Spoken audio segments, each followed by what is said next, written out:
先看有國內廠商甲美超微買有裝 NVIDIA 高階晶片 AI 系統，擱在北內改飄頭無老實申報，先勢去北國，才擱賣去中國。檢方是第二屆出動去抄3間的科技公司，約談6個人，3個人成押禁見。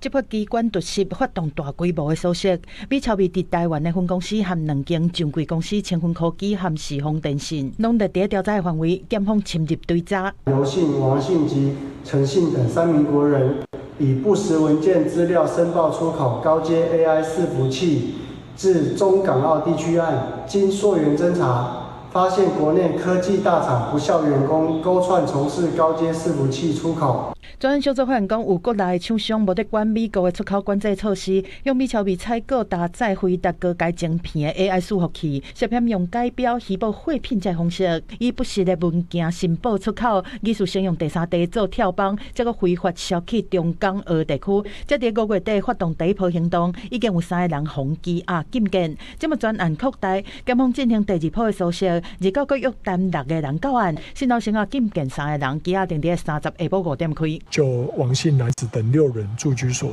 及所屬3家公司，總計12個點執行搜索。經本署漏夜偵訊後，認被告王姓男子等3人涉犯偽造文書、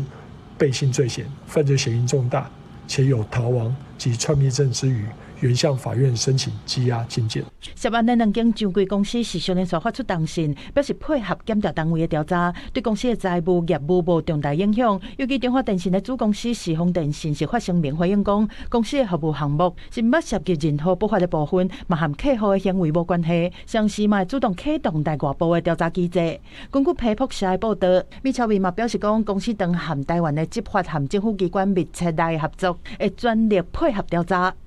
他們的晶片跟 NVIDIA 確實還有一段距離，